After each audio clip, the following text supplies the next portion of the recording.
So in this video, I'm going to show you how to make your wedding photos, especially your portraits, more dramatic, so they really pop and stand out from the crowd. So this photo was taken in February 2020, nice cold day, using a Sony a7 III and a Sony 35 1.4. Settings 1/200th of a second, f4.5 and ISO 200. Unfortunately, it is slightly overexposed. I think I had the flash a bit too bright, so the flash I used was a Godox AD200 with a mag sphere on full power, where half power probably would have been enough, but it is a Sony, so we can bring down those highlights. So we're going to start trying to get the exposure correct, especially showing the details on the dress. We don't want it to be blown, and slightly increasing the shadows in the background so we can see all the detail in the house as well as the detail in the dress. We're also going to crop and straighten to make the bride and groom a little bit more central.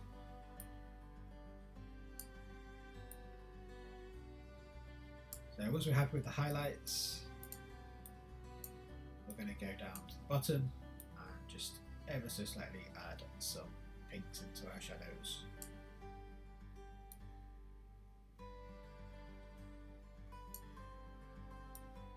And then once we're happy with the exposure, we're going to go into Photoshop, where we're going to do the rest of the work. So everything we're going to use is going to be a layer.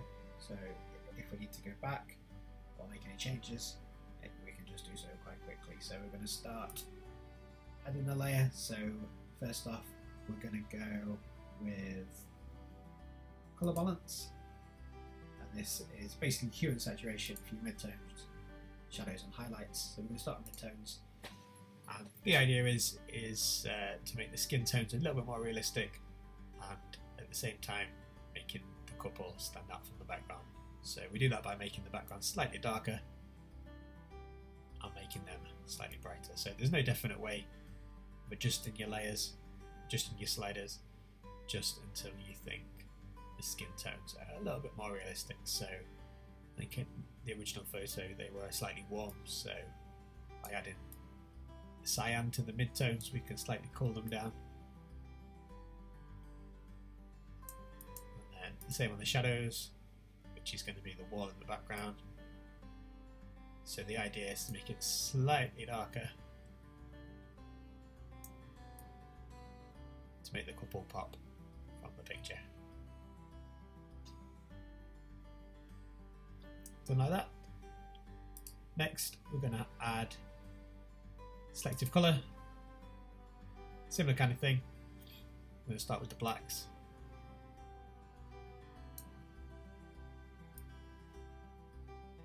And the yellows. Only minor adjustments, just to add some colour into those shadows. There's a few different ways to do this, but I found using the selective colour is by far the easiest.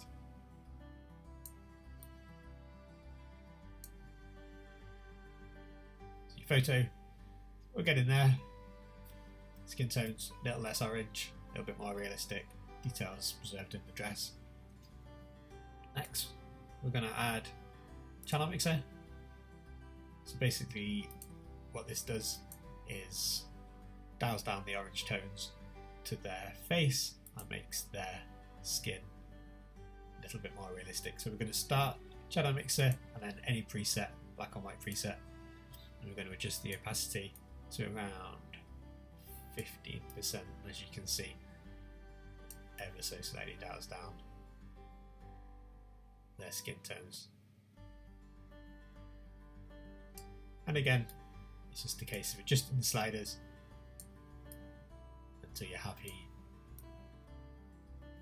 with the colours.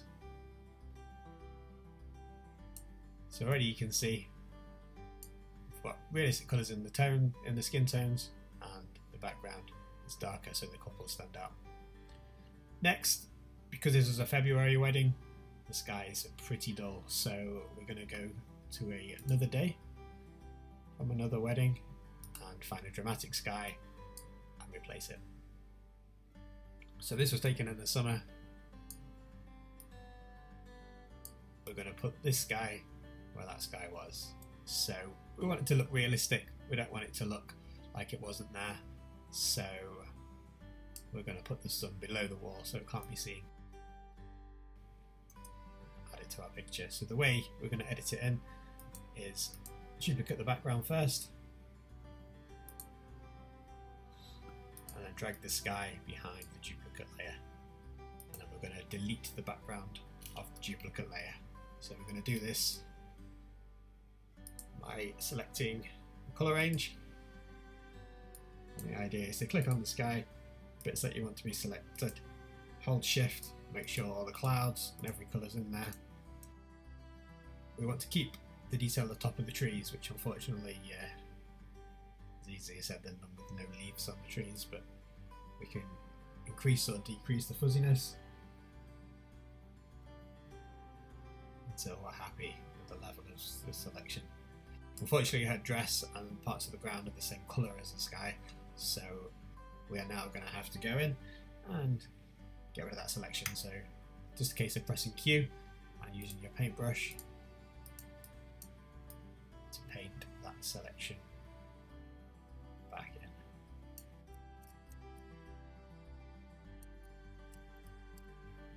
Once you've done that, stay on the background copy and press delete. The sky should appear. Now around the trees, because they are so thin, it's not worked perfect, but we want it to look as realistic as possible, so we are going to reduce the opacity of the new sky. Click on the new sky first and reduce the opacity so it adds a little bit to the picture, but we don't want to go over the top.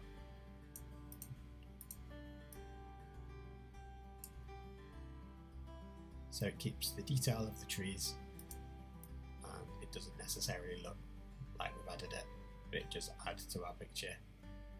Once we've done that, we are going to go into image adjustments, vibrance, and just make the sky slightly more vibrant so it just stands out a bit more.